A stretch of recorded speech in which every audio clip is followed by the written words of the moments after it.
চলো 25, 34, 28 less 32, 20, that is 75 হয়েছে?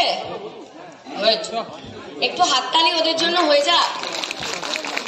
আচ্ছা, এবার একটু মাল্টিপ্লিকেশন দিচ্ছি। 85 times 5 425, রাইট। তো তুমি কতদিন হলো শিখছো? তুমি এখানে সবচেয়ে বড় মেম্বার, বলো। আচ্ছা, আমাদের সব থেকে বড় মেম্বার এখানে। যাই হোক, তো এরা শিখছে খুব বেশি দিন হয়নি, 3 বছরের কোর্সের মধ্যে সবে 1 বছর হলো এরা শিখছে।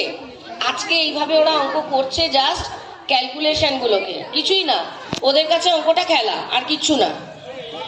তো এইভাবে করার পরে যখন এরা 9টা লেভেল কমপ্লিট করে বেরোবে 3 বছর পরে, তখন এদের স্পিডটা কোথায় থাকবে সেটা আমরা এখনই আশা করি ধারণা করতে পারছি। এরা ক্যালকুলেটর কোনোদিন ইউজ করবে না, আমাদের বাচ্চারা কোনোদিন ক্যালকুলেটর ইউজ করে না।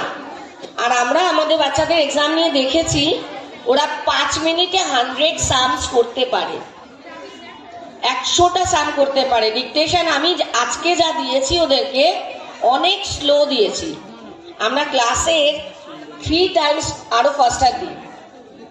তো এতটা স্পিডে ওরা অঙ্কটা করার ফলে ওদের কাছে অঙ্কটা কোনো ম্যাটার করে না, যেটা আমাদের কাছে এখনো মনে হয় একটু ভয় ভাবতাম না মাধ্যমিকটা কবে শেষ হবে, অঙ্ক কবে শেষ হবে, অনেকেই ভাবতাম, কিন্তু আমাদের বাচ্চারা করবে না।